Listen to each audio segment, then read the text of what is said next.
Welcome back to The Survival Historian, where the grit of survival meets the depth of forgotten knowledge. Today we're peeling back layers of time to reveal something remarkable. The ancient art of wood preservation that allowed structures to stand for centuries, even millennia, without a drop of polyurethane or a coating of beeswax. Imagine Viking longboats that crossed violent seas, Japanese temples weathering typhoons for 800 years, indigenous structures that defied the relentless assault of rain and rot. What did our ancestors understand about wood that we've systematically erased from modern memory? The answer lies not in chemistry labs or hardware stores, but in the quiet wisdom of pre-industrial craftsmen who worked with nature's own arsenal. We've been sold a comfortable lie that modern wood protection is superior, that our chemical sealants and natural oils represent the pinnacle of preservation technology. Yet drive through any neighborhood and you'll see the truth. Decks grey and splinter after a few seasons, fences sag and rot despite annual treatments.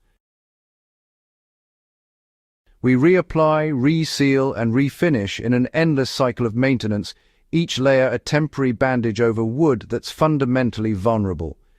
Even the beloved natural alternatives, the beeswax and linseed oil championed by traditionalists, require constant reapplication and offer only superficial protection. The moisture still creeps in, the fungi still find purchase, the insects still bore through. Our ancestors didn't have this problem, not because they worked harder, but because they understood something fundamental about wood that we've forgotten in our rush toward convenience. The Japanese called it shu-sugi-ban, but, the principle of charring wood to protect it spans cultures and continents. Picture a craftsman in feudal Japan, torch in hand, deliberately burning the surface of cypress planks until the wood transforms into something almost otherworldly. The flames lick across the grain, creating a deep char that penetrates the cellular structure.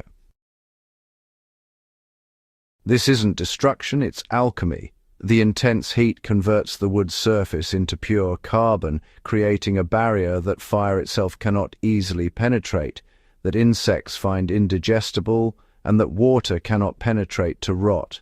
The Vikings understood this too, charring the interiors of their longboat hulls before sealing them with tar. When you char wood properly, you're not coating it with protection. You're transforming its very nature at the molecular level. The wood becomes its own armor, a crystalline shield of carbon that can last centuries without a single touch of maintenance. Long before petroleum products, ancient civilizers discovered that certain trees wept a dark, viscous substance that could render wood nearly immortal. The Romans extracted tar from pine, heating wood in oxygen-starved pits until it released its resinous essence. The Vikings perfected this art, brushing layer after layer of pine tar onto their ship hulls, creating a waterproof membrane that could withstand the North Atlantic's fury.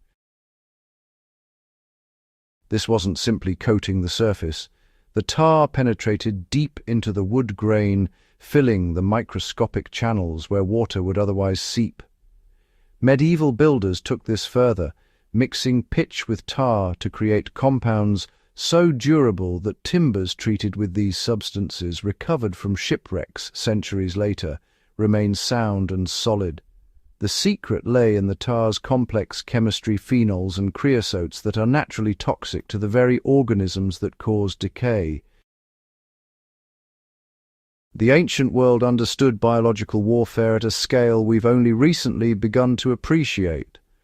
Roman engineers documented soaking structural timbers in seawater, allowing the salt to crystallize within the wood's cells.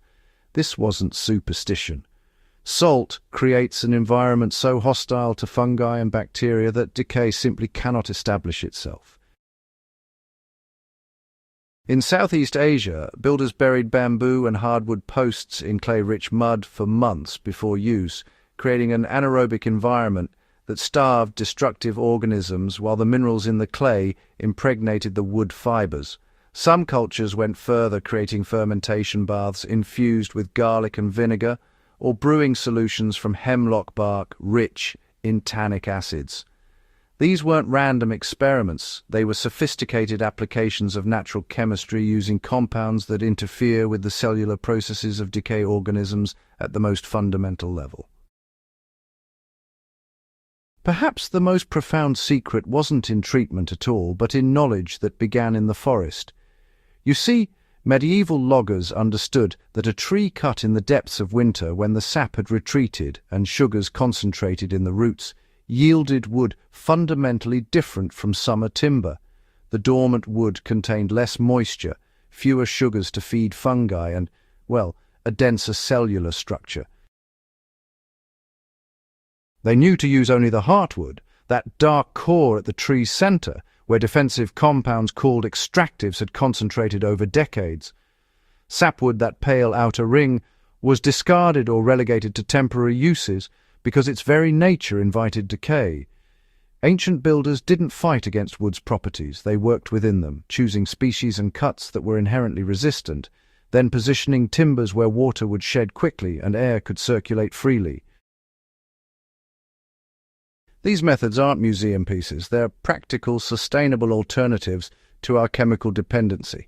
A properly charred fence post can last 50 years. Tar-treated outdoor furniture can weather decades without refinishing. The environmental impact is negligible compared to modern preservatives that leach toxins into soil and water. More importantly, these techniques reconnect us with a deeper understanding of materials, forcing us to think not in terms of products and applications, but in terms of transformation and harmony with natural processes. The survival skill here isn't just preserving wood, it's preserving knowledge itself. Join us next time on The Survival Historian as we continue unearthing the forgotten crafts that kept our ancestors not just alive but thriving. Hit that subscribe button, share this with fellow craftsmen and history seekers, and let's keep these secrets alive for another generation.